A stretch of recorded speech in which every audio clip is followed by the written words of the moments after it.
Wanted to be one of the best basketball players to ever play, and anything else that was outside of that lane, I didn't have time for. I played games with the flu. I played games with 102-degree fever, man. How?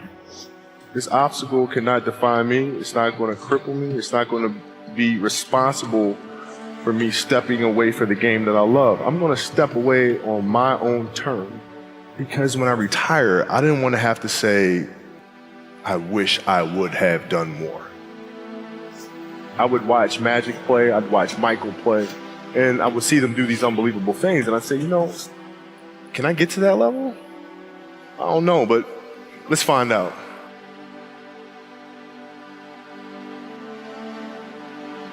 Who would Shaq be if he had your work ethic? He'd be the greatest of all time. If Shaq had your work ethic, he'd be the greatest of all time. Greatest of all time by a mile. Sure. He'd be the first to tell you that. For sure. I mean, this guy was a force like I have never seen. I mean, it was crazy. You know, a guy at that size, generally guys at that size are a little timid and they don't want to be tall. They don't want to be big. And this dude he did not care. He was mean. He was nasty. He was competitive. He was vindictive. I mean, I wish he was in the gym. I would have had 12 rings. Yeah, because I don't deal with people that don't commit at that level, but then act as if they do. I don't deal with that. I don't. You know, he would say, okay, Kobe's not throwing me the ball. And, you know, media would take it and run with it and all this sort of stuff. And I'm like, well, bruh, if you were in shape, by the time I run down on a fast break and run back, and then run down, you're still coming down the first time, bruh. Like, what the hell do you want me to do? Right, so a lot of our contention came from that. And even though he was older, you were still confronting him. You didn't care. Oh, I didn't care, man. From listen, day one, bro. From day one. I knew for sure, Rick Fox, my teammates, they all thought I was absolutely crazy the day me and Shaq got in a fist fight. After that day, they were like, okay, Kobe, you're certifiable. Fist fight. Oh, I'm not backing down. Listen, ain't no way. You know, there's a level of respect, and for Shaq too, by the way. And I know he's told me that day was a big turning point for him, because it was like, you know, he's generally used to talking trash and saying what he wants, and nobody really stepping up and challenging him on that. And when he saw me challenge him on that, he was like, this kid's crazy. All right, I can win with that. So at 13 years old, I had a kill list. And so, you know, they used to do these rankings. It was Street and Smith basketball rankings. And I was nowhere to be found, because I was like 6'4", scrawny, like 160 pounds soaking wet.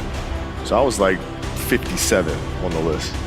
And so I will look at 56, 55, all the way up to number 1, who these players are, what club teams they played for. So when we go on an AAU travel circuit, I gotta hunt them down, right? And so that became my mission in high school, is to check off every other person, all those 56 other names, hunt them down and knock them down.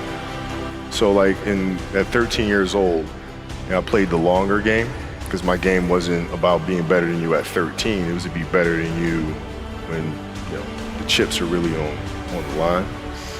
So when we played at 13, I would size you up and see what your strengths and weaknesses are. How do you approach the game? Are you silly about it? Are you goofy about it? Are you good at it just because you're bigger and stronger than everybody else? Right? Or is there actually thought and skill that you put into it? Right? And when I'd play to my weaknesses. I wouldn't play to my strengths. I played to my weaknesses. Because when you're playing summer basketball, there's so many games. So there's not a lot of skill work being done. So when are you going to get better? Right? When you're playing in competition situations, you're only playing to your strengths. Why? Because you want to win. Right? So what I would do, I was work on the things during those games that I was weak at. Left hand, pull-up jump shot, post game. Right? So I have a strategy. And so then fast forward to when I'm 17, and my game is completely well-rounded, and that player at 13 that I saw at 13 is still doing the same at 17, now you got a problem. That's right. okay, I shot 5 air balls on national TV in front of millions of people that cost us the series, and I'm 18, I'm fine, dude. Well, you know, you got to look at the reality of the situation. You know, like for me, it's not, you know, you kind of got to get over yourself.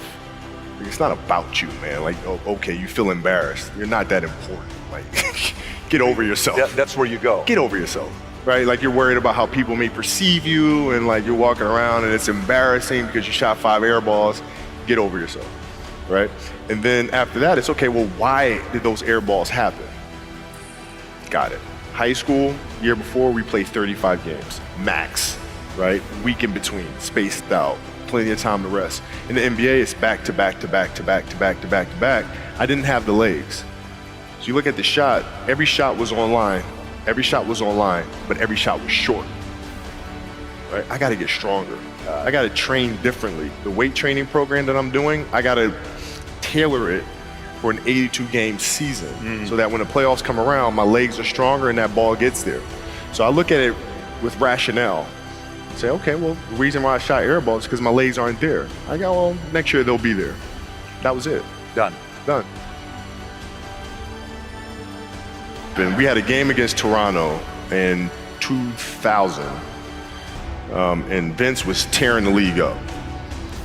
My back was jacked. Like the perception of that, like what? Kobe's missing the game against Toronto and Vince Carter because man, my back was really spasming.